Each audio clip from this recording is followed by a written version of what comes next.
Hello, good evening. Are we live? Let's see. Yes, I can see people coming in. Good evening, everybody. And a warm welcome to today's Advancing Learning Academic Program webinar. I hope you're as excited as I am for today's webinar, because it's going to be a really interesting topic. And we've got such a wonderful speaker joining us today. Please do say hi in the chat box. And actually, I'm going to ask you to share something about your culture in the chat box today, whether you're watching us on Facebook or LinkedIn, or whether you're joining me here in the Zoom room. Please say hi, let me know your name, let me know where you're from, and why don't you let me know one interesting thing. I saw a post by Sarah, a quote, saying about the 5 F's of culture. It was food and fashion, festivals. Why don't you let me know something about your culture in the chat box while I'm setting up the screen. Here we go. Let's get started. Excellent. Hopefully you can all see the screen. I can see people coming in. So today our webinar is called Mirrors and Windows, Raising Intercultural Awareness in the Primary Classroom. Oh, I can't even speak today. So let me see what people are saying. Let me see who's joining us. I can see Brazil. I can see Egypt, Jordan. Yes, China, Brazil. Let me know something interesting about the culture in the country that you're joining us from. Why not? Let's share a little bit about ourselves. I'm from England. I'm from the south of England. And we have a lot of interesting cultural aspects, food and fashion. Maybe I'll share them with you after the webinar. So, as you know, this is part of our academic program. This is one of many webinars that we host. Hopefully you were all joining us a couple of weeks ago for the Global Teachers Festival. If you haven't, you can go to macmillanenglish.com, ALAP, go to the training and events page, and you can watch many of the old webinars on there. You can do a catch up, look for some topics that are interesting to you, and you can do lots of teacher development. We've got loads of stuff on there. We've got blog, articles, podcast episodes, webinar recordings. Go and have a look. Oh, look at this. Look, someone's from, yes, Argentina. They're having a good old drink. Good. Go and check out the Advancing Learning Program.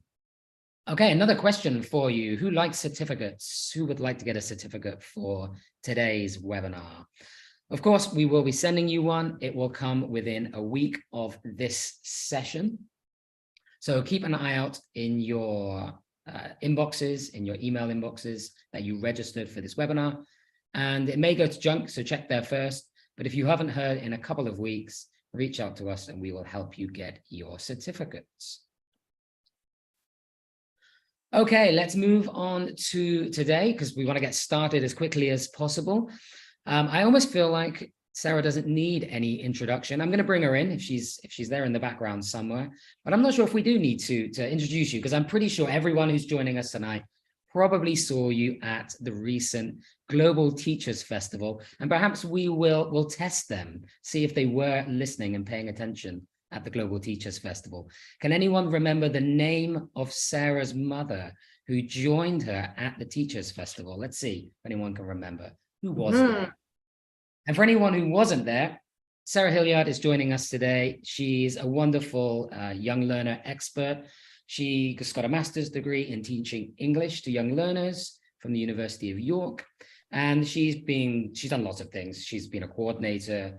She's now an academic consultant for the bilingual schools in Argentina.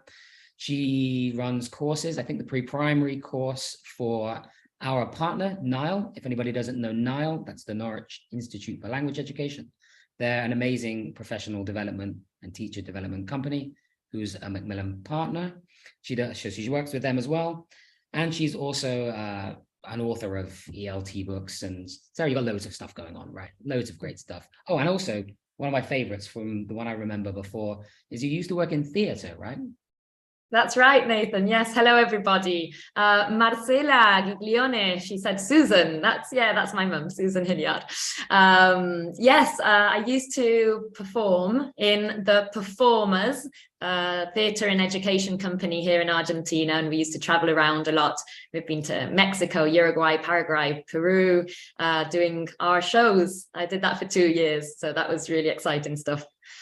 Nice. And I know that has a big influence on your, I don't know, perspective when it comes to teaching young learners. I know because I've seen your webinars before, and I know that there's going to be lots of stories and songs and lots of interactive stuff. And to tell you what, actually, I'm just looking at the chat box, and I actually love the fact that your mum is actually in the chat box, right? She's here. Hello, everybody, from Sarah's mum. So welcome, Susan. We're really happy to have you with us as well. So let's get going on with the show, raising intercultural awareness in the primary classroom. Sarah, I will keep an eye on the chat box. If you want to answer things as you're going, please feel free, but I'll try and pick out some good questions, and we'll have a little discussion as always at the end. But from me, best of luck, and I'll look forward to seeing you in 45 minutes or so. Take care. Thanks a lot, Nathan. Thank you. Okay. Hello, everybody. Hi, everyone out there. Lovely to have you with us. I can see there's lots of people from different places around the world, which is lovely. I can see in the chat box people from Brazil, China, Mexico, Georgia, Indonesia, all around the world. Lovely. So we've got a nice mix of people. Ecuador, Uruguay. We've got a nice mix of people, and you can chip in with details about your own cultures whenever you want in the chat box. Okay, so that's fantastic. I'm in Argentina, and when people ask me where I'm from, I don't really have a straightforward answer to give, because I was born in Spain, but I don't really relate to my country of birth very much. I was only there until I was 4, and I'm British, brought up by British parents, both of them. Susan, who's here with us today, is my mum, and I live in Buenos Aires, Argentina, and I sometimes feel I've got a little mix of British and Argentine that I do connect with. Is there anyone else here who feels a little like that, a little bit of a mix? Yes, Florence, yeah, it's a mixture, isn't it? Anyone else here that is a little bit of a mix like that? Yes, excellent. Yes, Guillermo, you too. Fantastic. Argentina, Tucumán, Vanessa, yes, okay. So I'm just going to look out the window, and I'm going to reach out to see what I can find.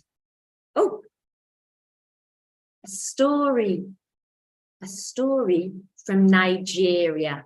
Does anyone know why the sun and the moon live in the sky and not down here on Earth? Because you know what? I heard that the sun and the moon and the water were best friends, and they used to live together on the earth, on land. This African story is called Why the Sun and the Moon Live in the Sky. Many years ago, sun, moon, and water lived together on Earth, and they were really good friends. Sun visited water very often, but water never returned the visits. One day, water said to sun, "Your house isn't big enough. It's too small for me and all my friends to visit." "How many friends do you have?" asked sun. "I have a lot of friends," said water. "Seas, rivers, oceans, lakes, fish, and other water animals." So sun went home and talked to moon. "Let's build a bigger house so water can visit us." So they built an enormous house with a tall, wide door. "Welcome," said sun when water arrived. "Is there enough room for me?" asked water. "Yes," said Sun. Welcome, please come in. So Water went in through the tall, wide door. Soon the water was filling the house. It was flowing and flowing in. I have a lot of friends with me, said Water. Is there enough room for them too? Yes, said Moon. Come in, our house is enormous. The more, the merrier. So more water started coming in and flowing in, and the clownfish came in, and the pufferfish, and the swordfish, and seahorses, and sharks, and rays, and whales, and on they kept coming through the tall, wide door. Suddenly, there was too much water in the house. There wasn't enough room for Sun and Moon, so they climbed up to the roof. When the water flowed over the top of the roof, Sun and Moon were forced to go up into the sky. And there they made their new home. Oh, look, there they are still. So that's why the Sun and the Moon are in the sky today, and they have ever been there since. I took that story from out the window. A window is something you can see the world through. A window can transport you to different places and allow you to see the world in a different way. But mirrors allow us to see ourselves. They reflect our image. They give us a glimpse of our roots and help us to understand ourselves. We can use mirrors and windows in our lessons to raise intercultural awareness. As mirrors, lessons can reflect learners' own culture and help build their identity and sense of belonging. As windows, our lessons can offer learners a view into someone else's experience, help them understand the wider world, experience another culture, or the life of a person who may be different from theirs. Children cannot truly learn about themselves unless they learn about others as well. So what we're going to do today is, first of all, talk about what culture is. What culture do we teach in the classroom? Whose culture? What does it mean to teach culture? We're going to look at the concepts of the big C culture and small C culture. And then into the practical part. We'll start with traditional children's culture, like stories, songs, and games. Then we'll go into culture, themes, and finally, general cultural ideas where everything can be put together. So, everyone has a cultural background. And we're all cultural beings, but it can sometimes be quite difficult to define culture because the concept is very broad. What comes to mind when you think of culture? Could you share in the chat box? Just brainstorm with me. What comes to mind when you think of culture? Beliefs, traditions, emotions, customs, ways of life, values, interactivity, knowledge shared, different languages, customs, ideologies, weddings, language, religion, values, practices, customs, common activities, traditions and beliefs, customs, identity, okay, superstitions, yes. Everyone is a member of at least one culture, the arts, food. Whether or not we realize it, the culture we belong to will affect how we think, how we act, how we transmit knowledge, how we communicate. When we think of culture, sometimes we think of things such as food, clothing, music, art, literature, and other people associate culture more with the conventions such as the social interactions, those patterns of interaction or the values or ideas, beliefs, attitudes that you are mentioning. Yes, culture can be separated into two general categories. Those are big C culture and small C culture. Big C culture refers to that culture which is most visible. They're the most overt forms of culture. And the small C culture, in contrast, is the more invisible type of culture. So could you tell me, from all these words that are scattered around on the screen, which do you think from this list are the more invisible elements of culture? Which would you say are the small C? Which are the most invisible elements of culture that you can see on the screen. Yes, feelings, beliefs, perspectives, right? How to behave, values. Very good. Yes, that's it. Okay. So what Edward Hall proposed was an iceberg metaphor to talk about culture. It highlights that a lot of cultural elements are not very easily visible. And he suggested that this hidden culture takes up to about 90%.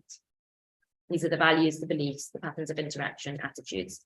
And only about 10% of culture is what's easily visible, the tip of the iceberg, music, food. And what we usually teach in the classrooms is only really the tip of the iceberg, but it's a good place to start. So coming to the language classroom, when it comes to teaching culture, whose culture should it be? In the chat box, please. Do you usually include activities to discover and explore about British and American culture, or British or American culture, depending on what type of English you teach in your classroom? Do you teach different English-speaking cultures? Do you teach about students' own culture? Or do you involve any culture? Lots of you are saying any culture, or all of the above. Yes, okay. Some of you are saying C, you include students' own culture as well. Renata says usually the ones that are suggested in the guides. Okay, good. And I ask this question because there have been changes in what we understand as teaching culture. This goes from a foreign cultural approach, which focuses on the culture of the country where the language is spoken, that language that you're teaching, either British English, American English, whichever type of English you're teaching. And it does not deal with the learner's own country, nor with the relationships between cultures. This has transformed towards an intercultural approach, where it's based on a concept of culture that takes into consideration that different cultures are related to each other. It has gone through different approaches between the foreign cultural approach and the intercultural approach. To get there, there have been different approaches, but this approach also deals with the learner's own country, with relationships between cultures. So we're looking out the window, but also looking in the mirror, which brings us to the question of why this matters. One of the reasons is for children not to be culture blind. Does everyone dress the same as I do? Doesn't everyone eat the same food? Doesn't everyone have the same social norms? Cultural blindness is the inability to understand how things can be done, lived, viewed differently by different people because of one's rigid cultural viewpoints, or from not opening your mind to seeing those differences and also similarities that you can find between cultures. But what you want to be careful about is stereotypes. When I was searching for a photograph of Argentina for the first slide, I had to decide whether to choose an image. The image I chose, which was the city of Buenos Aires with its nightlife and those buildings and the obelisk, or whether I wanted to choose many other images that I found on Google, the image of a gaucho with his mate at the campo. This is something like a horseman, cowboy type drinking mate, the traditional mate from Argentina at the countryside. That doesn't represent me. Within each culture, there are different mini cultures, aren't there? Micro cultures. So it's the danger of a single story, isn't it? If you have not seen it, jump into YouTube after this session and type in the danger of a single story. Careful with stereotypes. Learning about other cultures is a great way to teach children to appreciate the diversity of the world, the diversity within a given culture as well. It's our differences that make us more interesting. How boring it would be if we were all the same and did all the same things. It's part of understanding that there are not only two cultures in the world, mine and others, or me and them, but many cultures around the world that are all interesting and exciting to learn about. And we want to promote positive attitudes towards the concept of culture. It's the concept. fostering their own sense of self-identity, and also taking an interest in other people. So it develops empathy because it's seeing the world through others' eyes. It's the window that fosters respect, kindness, empathy, tolerance, and open-mindedness. And this in turn shapes global citizens who will probably use English to communicate with people all around the world, not only people in English-speaking countries. It's a lingua franca. It's that language that we will have as a common language. So learning English means learning a language for life as responsible global citizens in a world that is more and more connected with cultural respect. Educating children about other cultures is another way of fighting racism, prejudice. The more diversity children are exposed to from a young age, the better it is to promote world tolerance, peace, understanding, and every little tiny bit helps. To see how this is much more than a body of knowledge, because you have read about what people do in different cultures. You can know about other cultures, but that doesn't mean you respect them. These are skills, abilities that begin with promoting positive attitudes from a very young age. And of course, there are lots of opportunities for including some lovely new language at the same time in our English lessons. So if we jump into the practical ideas, how can we integrate culture in the young learner classroom? The starting point for me is traditional children's culture, because children from different cultures enjoy very similar activities. In the chat box, please, what do children enjoy? What do children enjoy doing? Singing, storytelling, playing, miming. Okay, games, songs, moving around. And we can find these in all cultures in one form or another. Songs, rhymes, stories. They can encourage children to join in activities that may be familiar in a way to what they do in their language, in their culture. Go with what is familiar to them first, because you need to ensure that culture is represented in a way that is concrete, that is tangible, it's accessible, it's appealing to a child. We want it to be motivational. We want to encourage a willingness to participate in cultural activities first. So children's songs are a good way to start. If I look out the window, in my context, in Argentina, where L1 is Spanish, I can see songs in other languages. For example, a nice warm-up or energizer. Ram sam sam, ram sam sam, guli guli guli guli guli, ram sam sam, ram sam sam, ram sam sam, guli guli guli guli guli, ram sam sam, arafik, guli guli guli guli guli, ram sam sam, arafik, guli guli guli guli guli, ram sam sam. This is a Moroccan song. I understand guli guli means tell me, and Rafik means friend, and the rest is nonsense words. So if there's anyone out there who can confirm this, please go ahead.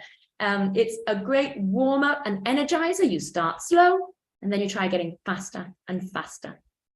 But don't forget about looking in the mirror. Don't forget about the context of your children's culture.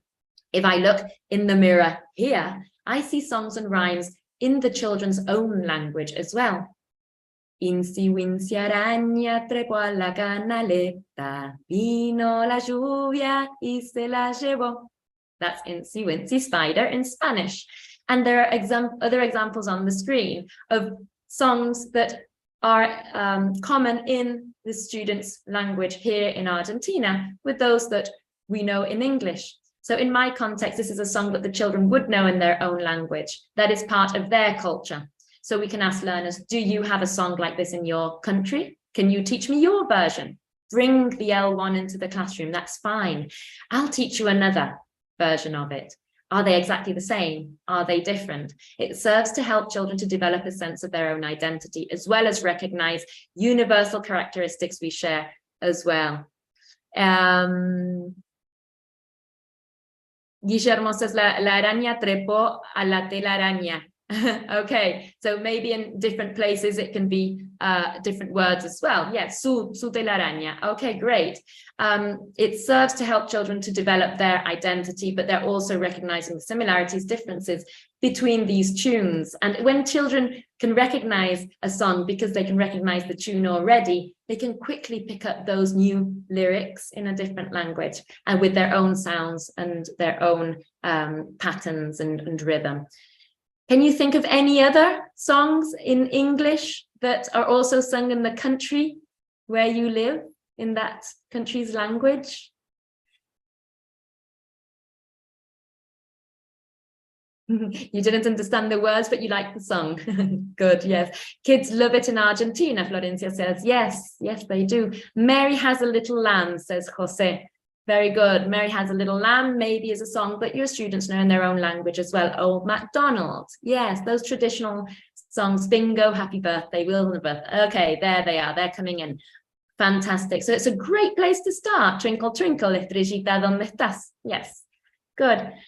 Exposing children to stories originally from different places also raises awareness that all cultures have a wealth of known traditional stories. The same as with songs. We all have a wealth of well-known songs or well-known stories, and they might have heard these stories from far, far away. And that actually means that we're closer than you think. Sometimes the same stories are told in different parts of the world with only slight variations. Looking into the mirror, I can see Little Red Riding Hood, which would also be familiar in the children's mother tongue here, but it's originally European. Here, children can identify the repetitive refrains, what big eyes you've got. And so they can quickly grasp those new sounds, those new words, because they already know it in their own language. And out of the window, I can see Anansi stories, originally from Ghana, which often tell lessons about the consequences of making bad choices. And I'm sure there are lessons like this in stories that you know of from your own culture as well. So maybe your learners can learn some of these short tales and retell them. One story that I really, really love is a picture book called Handa's Surprise. By just looking at the cover of the book, you can discover a lot about the story. Where do you think Handa lives? How do you know? How does it look different, or how does it look similar to where we live? Handa's Surprise is set in Africa, and there are lots of aspects of our lives in Argentina that are very different to Handa's in Africa. The illustrations are key in this story. What is Handa wearing? She's carrying a basket on her head. Have you ever seen these animals? There are some animals that we don't find in Argentina in this story. Which fruit have you tried? Because there's lots of fruit in this story that we don't get here in Argentina. You can try that fruit, blindfold children, and if you can get it in your country, why not try those fruits? If a boy or a girl from your country was the main character, what do you think she or he would look like? What would she or he be doing, or what would she or he be wearing? How would they appear in the story? Learn about Handa's country and culture. Talk about which songs or which stories or which games would Handa maybe sing or read or play in her country. Compare the illustrations from the book to real photographs. Exercises like these allow children to experience something new with an open mind and start to become aware of the different elements that compose culture. So we don't just read the story and put it away, but there are lots and lots of opportunities for talking about cultural elements. And display these picture books that you use in the classroom, because the books you read need to be available because they represent cultures and the diverse characters and settings in your classroom. Think of the mirror and the window. And remember the story I told you at the beginning, the story about why the sun and the moon live in the sky. What activities could you do as a follow-up to that story? What activities can you do that relate to culture? So of course, you could do a true or false exercise after a story, or sequencing exercises that relate to the story to check comprehension, but think with your culture cap on, or your culture hat. What activities could you do thinking about culture that relate to this story about why the sun and the moon live in the sky? so that you tell the story, but then you connect with cultural elements. What do you think you could do in the classroom? Okay, the solar year that is related to the sun. Okay. What about the house, perhaps? We could take the house. What do you think Sun and Moon's house was like? Will it be a skyscraper? Do you think the place where the story is from will impact the house, what the house would look like? Think with your culture hat on. Do you know of any other stories, for example? Okay, look at the sky and name them properly and see the difference between day and night. Ask students to write a different ending to the story from their own perspective. I love that, Asma. Lovely. Perhaps, do you know any other stories about the sun and the moon? Do you know any other folk tales from your country? Yeah, that are connected. Discuss the purpose of folk tales. People told folk tales to help explain the world before humans knew the science to explain it. What does the folk tale explain about the world and about nature? What lesson does it teach? Are there any stories about the sun and the moon in your culture? Yes, dramatization. Yes. Okay, so this is an example from Share It, Macmillan's course for primary, which embeds culture into literary genres, non-fiction or poetry or story or plays. So these are lovely share the world culture-based lessons. Games. What games do children play in your countries? What are games that children usually play? Or what are those traditional games that you used to play as a child? Hide and seek, lots of hide and seek. Yeah. Snowballs, nice. Tug of war, skipping rope. Okay, games are common to all cultures. Marbles. But the types of games that we play in different regions might be different. Yo-yo, chess, bingo.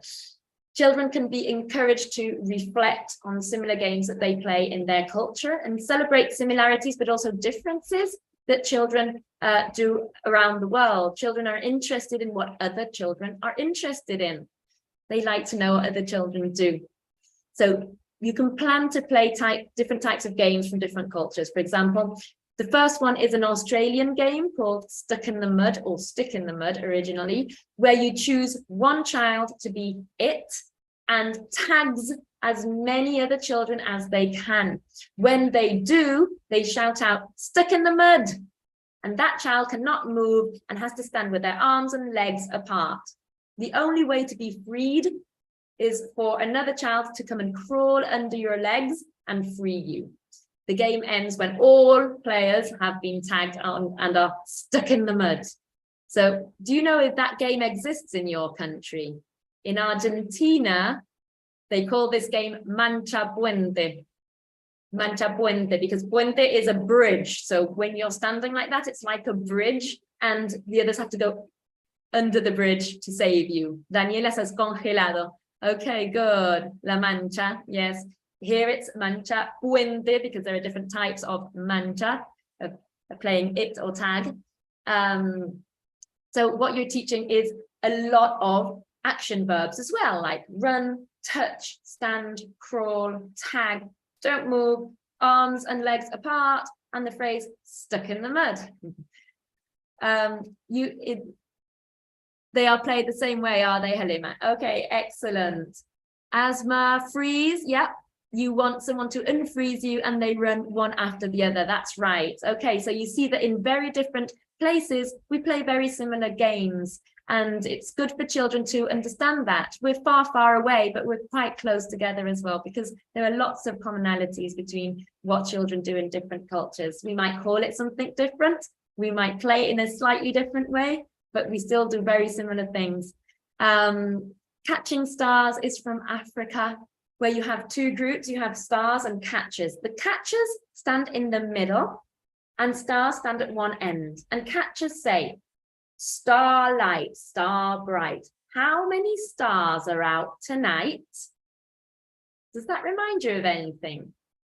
A nursery rhyme in English? Does that remind you of starlight, star bright, first star I see tonight? I wish I may, I wish I might have this wish I wish tonight. Not used in the same context, not as a game, but as a way of wishing upon a star. We're finding connections again. So anyway, in the game, catchers say, starlight, star bright, how many stars are out tonight? And stars say, more than you can catch. The stars start running across to the other end and try not to get caught by the catchers. This might be similar to, please, Mr. Crocodile, may we cross the river? Or el pulpo in Spanish-speaking countries, the octopus is going to catch as many fish that go past. So find those connections as well as those differences. Playing games from different cultures allow us to see that these games vary, but are also common between cultures. So you can ask them to explain their game as well, play it, then play it in English, see if it works. Pulpo is octopus in English. So we can try playing it like that, see what happens. They might suggest piedra, papel o tijera, that's rock, paper, scissors. So those are the words for that game that they know how to play, they enjoy playing, and now they can play it in English as well. So once in Spanish, perhaps, once in English. Let them teach you and you teach them. So you include their culture as well. Look at these wonderful photographs capturing children at play in different countries in the world. How are these similar or different to how you play in your country? What is different? Why do you think those ways of playing are popular in that country and not in our country? Perhaps the weather for skiing, for example, or maybe the landscape. You can make a photo collage, could be digital, could be a poster board, and you can use real photos of people doing everyday tasks as well that children can make connections with. Others are more like us than we think, not just highlight the differences. You could do a see, think, wonder activity for inquiry. We can describe the pictures. What can we see in the photos? What do you think about them? And what do you wonder about that we could find out? So there's lots of reflection. The same with toys. Maybe a child in Turkey will appreciate a different type of toy from a child in Brazil. Do you like these toys? Do you play with these? Do you have one? Have you seen one? Can you bring one to class if you have one to show us? So looking not only at the differences, but also the similarities, both work. So earlier on, we mentioned different topics that come to mind when you think of culture, food, clothes, etc. And you have the big C and the small c culture. So let's look at these culture themes and see how we can use them in practice. So food is at the center of many cultures, and some children may be afraid of new experiences and trying new food, sometimes because it's something alien. Ask your class families if there are any favorite dishes that they'd like to share with the class, and maybe cook it and bring it in and talk about the ingredients. So lots of nice language there. Try the ingredients separately, see if children can identify those ingredients in the dish when they do try it. So let's take the Mexican guacamole, for example. Try avocado first, try onion by itself first. Try tomato, try cilantro, then you put it all together, you make a guacamole and try it. See which ingredient you can taste the most. So you've got lots of nice language practice there. Yes, you like it, Adriana, I see. Lots of food practice there. You can collect recipes from each family, maybe compile them into a multicultural cookbook to take home. Some cultures have different ways of eating as well. Some can eat with their hands or using chopsticks, which can be interesting to learn about and to try too. Other interesting questions could be, who cooks in your family? What time do you have dinner? What do you drink with your meals? In some contexts, people eat lunch with a cup of tea. In some cultures, it is common practice to drink tea after lunch, and in others, it's coffee after lunch. So in this share it example, there's a little poem about snacks. So you could discuss what snacks you like. Do you like ice cream? What's your favorite snack? Where do you eat it? Maybe it's just something that they eat at their grandma's house or at a restaurant. I remember going to Mexico and finding that most snacks in a packet were spicy. And I'm sure there are other countries where this happens as well. Children are used to eating spicy things, aren't they, from a young age? But not here. In Argentina, most adults don't eat spicy things either. It's not in the culture. So children's snacks are not going to be spicy if you come to Argentina. You can host a cultural snack time. Show your learners pictures of different types of snacks. Pan au chocolat from France. Coxinha from Brazil. I'm sorry if I'm mispronouncing those words. Spanish churros. Argentine alfajores. Ask your learners which they've tried and what snacks they eat. Maybe make a map and show typical snacks from around the world, bringing some of these snacks for children to try, find a recipe, try cooking them if you can find the ingredients in your country. Yeah, we have croissants in Argentina, which is originally France, but it's far away from Argentina, France is, but it's closer in many ways because we eat croissants here as well. Getting hungry now. Okay, plan a project on hats around the world, or shoes or outfits. What are the differences? Why do people wear hats like these? Or why do they wear shoes like these or no shoes? Has it got to do with the weather, hard flooring, type of jobs? Use lots of descriptive language, colors, size, shapes, material. Search for photographs, make a photo collage or add children's drawings or real shoes or real hats or real outfits if you can get hold of any, because showing the symbols or the objects, the real ones, is a very effective way to engage interest as well when they can see the real thing. But don't let this result in narrow stereotyping. Remember that. Not all Mexicans walk around all day in a Mexican sombrero, nor do all British men walk around with a bowler hat on their heads. So you want to move away from stereotypes. Okay, we can see this is happening in this photograph, but look at this photograph. Okay, it's not happening here. So not necessarily everybody is exactly the same within that culture. We want to move away from those stereotypes as well. Children are interested in learning more about children their age, including what schools are like, what children do in schools. So you could connect through Zoom with another school in a different country. Talk to them, have a chat in English as the common language, where they can show you a lot about their culture, how they greet, what language they speak, how do they go to school, what do they eat for lunch, do they wear a uniform, what activities do they do at school or after school. That's a lovely thing to do, to connect with a different school in another country. Ask children to draw their house from the outside, from the inside, describe it, talk about the parts of their house, their furniture. How many rooms do you have? Does everyone around the world have the same layout, the same number of rooms in their house? Do you eat in the kitchen? Do you eat in the living room? Do you eat in the dining room? If you have a multicultural group, this works great. If not, it's nice to do some research and find out. Listen to traditional music, talk about instruments. Bagpipes, for example, is something different to the instruments that we have here in Argentina. If we have one, can you bring one? Can we see it? Have you ever seen one of these instruments? What type of music do you hear bagpipes in? There's lots of musical language you can teach, tango or rap, or compose a song using the tune as a rap or a tango. Use these rhythms, these instruments to create one yourselves. What do the people sing about? Is there a story behind the music? There is a lot that you can find out about through the music, through the lyrics of songs. Learn a dance, learn Scottish dancing or the tarantella. Making art is a way of introducing students to another culture through hands-on or creative activities. So you don't just read about it as if it was something different, alien, but let them experience it and bring it closer. Make Chinese lanterns or African necklaces or Mexican flowers or skulls or Japanese origami, which is great for understanding instructions. Fold it this way, that way. We'll talk about celebrations. Yes, Amalia, origami, there you go. Painting mandalas, that's excellent.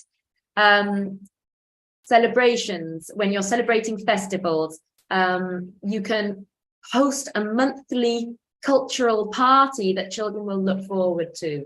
It could be Dia de los Muertos, Chinese New Year, research those celebrations from around the world, and perhaps have a little party, and you can involve all that you've been learning about that culture, the food, the clothes, the homes. Use books, use music related to the celebration or to the culture, show and do some art for the party. Ask them how it is similar or different from any celebrations in your country. Do you celebrate any of these? In Argentina, we celebrate Halloween, and it's not an Argentine festivity, but we still celebrate Halloween, for example.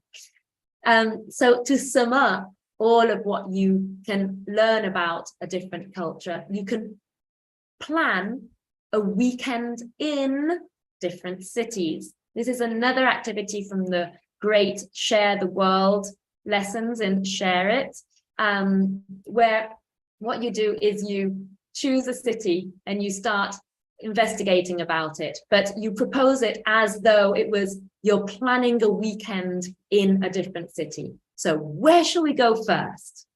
Where is it on the map? How can we get there? What do people do on weekends? Are there any parks, shopping malls, markets? Shall we go on any excursions? What food will we try there? What food would you like to try while we're in that city? What language will we need to learn? Which city shall we visit next after we've done that one? So as you visit the different cities, mark your travels on a map. So in this lesson, this is about Tokyo. So we look at the pictures. We look at the fun things that you can do in Tokyo. What would you do when you're there, when we go on our trip there? And you can take a virtual field trip, perhaps, if you can find one. And so once the culture, the concept of culture is in place, children can become a bit more creative. And how about we work together to make an amazing new city with its own culture that we're going to invent? So what is our city like? Let's give it a name. Is it near the beach? Are there lots of stores? Are there skyscrapers? What can you do at the weekend there? What fun things can you do? What can you eat there? Maybe we can make up some new interesting food with different types of ingredients that don't really exist. What is the language? Maybe we can make up a new language. Maybe we can write some stories or folk tales for our city, which will become traditional.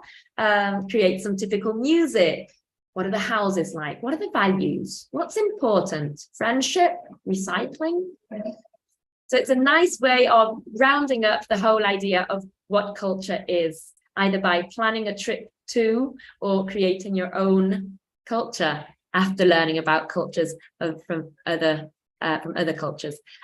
So all these examples that I'm giving you today are from Macmillan's course for primary called Share It, like this one.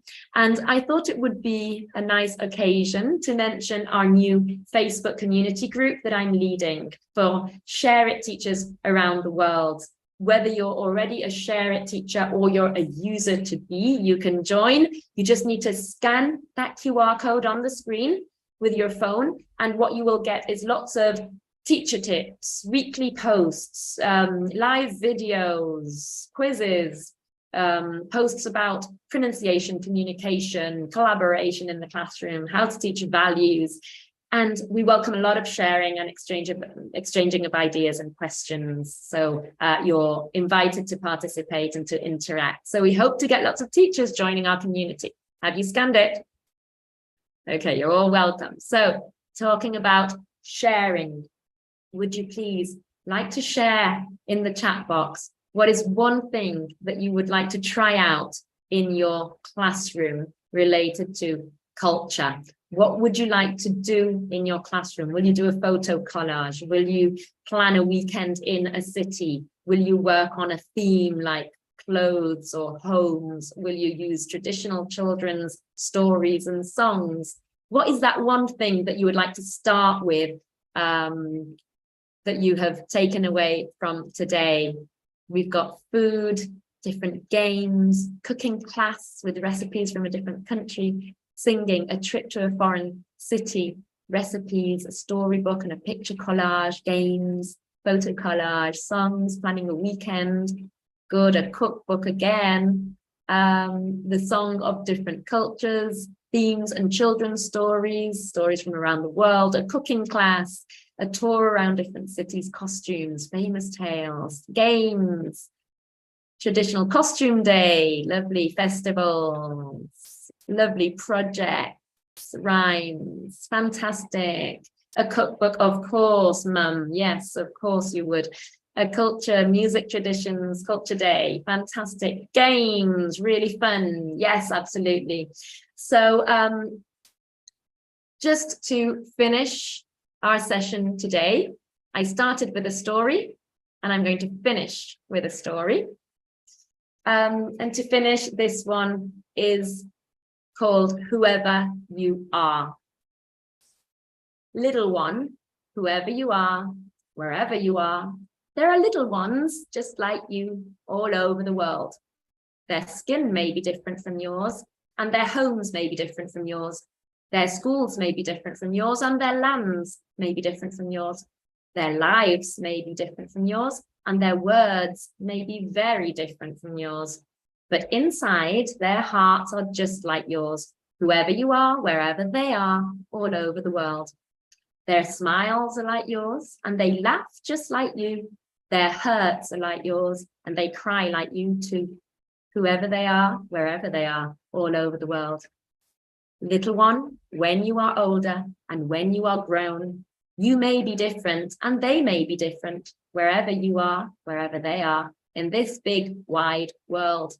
But remember this, joys are the same and love is the same, pain is the same and blood is the same, smiles are the same and hearts are just the same, wherever they are, wherever you are, wherever we are, all over the world. Thank you all for your attention, your wonderful participation, and I hope this will be a great opportunity for you to include the window and the mirror in your lessons, to bring children to the beginning of a lifetime of curiosity, respect, appreciation for others, and a celebration of diversity for a better world. Thank you very much. Thanks, everybody. Hi, Sarah. Hopefully you can hear me. I'm back on. Yes. Yes. Hi, Nathan. I wanted to reappear in my bowler hat, coming from the UK, but I didn't have one. So I'm just back as normal. Of course not. Thank you. Yeah, of course not. Yeah, because I'm not in the 18th century. But thank you so much. It's a lovely session. It's so comprehensive. And even me with my teacher's hat on, I'm watching and I'm thinking of ways that I would adapt a lot of these things for the students that I've taught in the past. But if I had students now, things like the festivals page you've got there at the end. I like the way that you bring the activities off the page. You're helping teachers to see that you don't just have to follow it as it is in the book. Okay, we're going to teach them about this culture, Japan, or whatever it was, and then they're going to compare it to their own culture. You were giving them so many ideas. I guess there isn't that many questions today, because it was so comprehensive, but I guess perhaps one is that, do you think that this intercultural aspects is really good for leading into things like project work? Because it sounded like a lot of the examples you were giving were like really, like I just said, taking it off the page, giving students lots of opportunities to create new projects and work together. You think that's a good? Absolutely. Yes, absolutely. It's a great project to do. You could use those monthly celebrations as a project. So you could learn about those celebrations and create a big project about it. And then the end product would be the party itself to celebrate the culture that you're learning about. Or you could use those trips to the different cities and locating them on the maps, so that you can see what cities you've visited. Those are other good projects to do. So you can start small if you want. You can start with those traditional stories and songs and games that children would recognize and that are familiar with, those that are different as well. You can start small like that, but then you could turn it into a full-blown project, which is amazing. And then you can include everything, can't you? All those culture themes, the food, the clothes, the homes, and the celebrations and schools and all that into one full-blown project. That's amazing. Yes, absolutely. And I mean, obviously I can't miss the comment by your mom about the importance of showing them on the map. Obviously I'm very keen because I've got a big map in the background here. But yeah, I mean, my little brain, my teacher's brain was thinking, yeah, you could just get them to just put their finger on a place on the map. And then for that country, they get in a group and they have to, because they've got the model, right? The book, the course is giving them the model. It's giving them the language. And then they can just adapt it for different countries. And then they can present that and ask questions. They could have a competition to vote for the best one. I guess there's loads of scope for there's a lot you can do, and using a map is really important because the younger children sometimes tend to have this idea that, you know, I live in my house, but then what's wider than that? My neighborhood. What's larger than that? My city. And what's larger than that? My country. And what's larger than that? Other countries. And other countries have their cities and their neighborhoods and their houses. So we want to open that idea up in their minds that it's not just you in your house and your friends' houses that you know and your school, but there is a lot of variety around the world with their differences, but also with those similarities that we can also find. So using a map is really great to see how far away it is, but actually there are similarities as well. There are differences and there are similarities, and we're really far away and it's different in different places. And then there are those commonalities as well. Yeah. And so I guess another question is about age. Do you think you can introduce cultures at a really young age, or is it primary?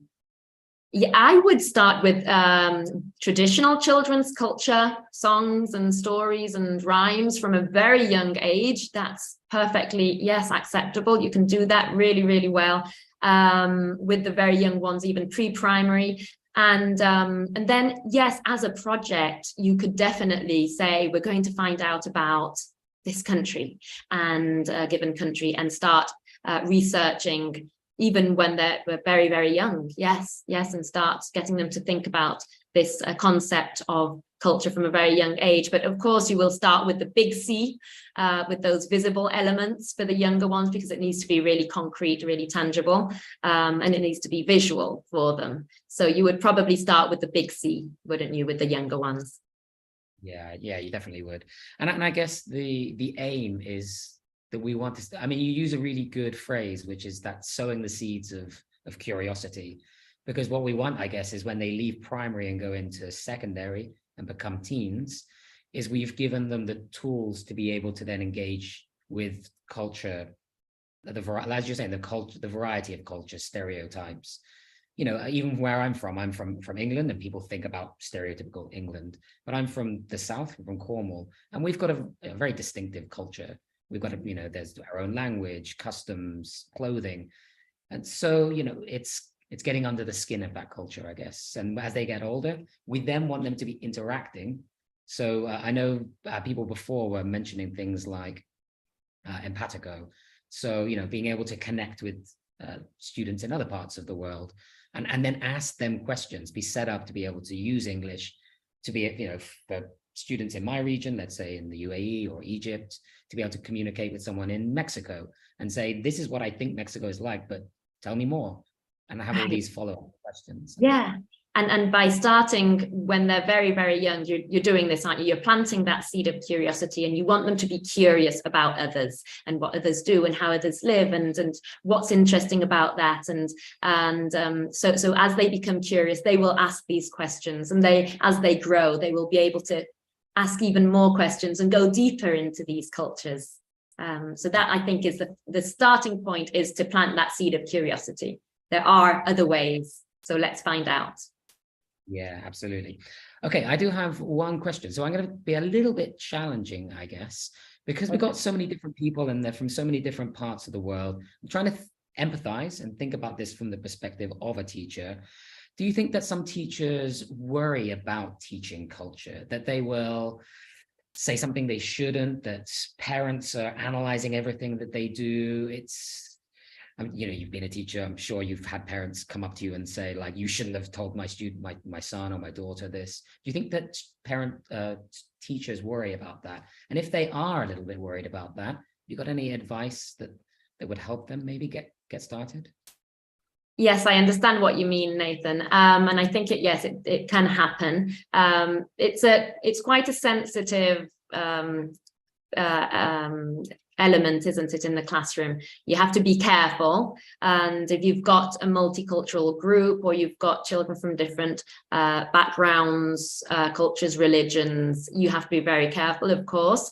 You don't want to say anything that's not appropriate. So yes, you do need to plan very carefully how you're going to approach culture in your classroom. And it really depends on the children in your classroom, the context, your group in your classroom. Here in Argentina, we tend to have quite, they're not very heterogeneous, these groups that we have here in Argentina, very, one culture, mostly Argentines in your classroom. That's what you get most of the time. There are, of course, a few classrooms that are not like that, but many classrooms are mostly Argentine children. So you don't have a mix of cultures in your classroom here mainly. But in other groups, you may have multicultural groups, and you really need to be very careful about that. Yes, absolutely. But I think that if you start small and you know your group well, I mean, the teacher is the best person to know, really, because you're the one who knows your group. And I think that with the younger ones, you're not going to go into that small C culture, which is where it might be even more. You might have the more complex elements of beliefs and attitudes. That's where you're going to make it a bit more complex in terms of what you're teaching. But when it's more concrete stuff and simple stuff, like the ones that I've been sharing with you today, I think there shouldn't be too much of a problem, as long as you know your group and you're analyzing that and reflecting upon that. Yeah, I agree. Stick with the concrete stuff. The familiar things like food and festivals, things Absolutely. That I guess it's reinforcing that positivity as well that you've talked about before. And I guess another key aspect of that is communicating with parents, is letting them know what is in the content, is in the curriculum. You're getting feedback from them, working together. I think that would help as well. Thank you so much. It's been really wonderful to have a discussion with you about this. It's such an interesting topic. I know we could probably talk about it for quite a long time, but I'm going to let you go because I know you've got a third session coming up later today. I have. For those guys who are still with us, we've got 5 more minutes. Hopefully you can stick with me. I have a few follow-up slides, if you let me share them. So I have a couple of questions that I will ask you. The first is, are you a young learner teacher? If your answer is yes, stick with us. Are you interested in more professional development? If the answer is yes, then please stick with me. Let's get to it. So again, perhaps more questions, yes or no questions for those of you. I can't see the chat box. Let me bring it up. I'm sure there's lots of people. And there are loads of people that are saying thank you to Sarah. So thank you to Sarah once again. Loads of lovely comments here going on about it being creative, comprehensive. Yeah, lots and lots of thanks for Sarah. And I'm sure we'll look forward to seeing her again in the future. Okay, so as you saw, today's session used loads and loads of examples from our 7-level primary course book, which is Share It, or our course, which is Share It.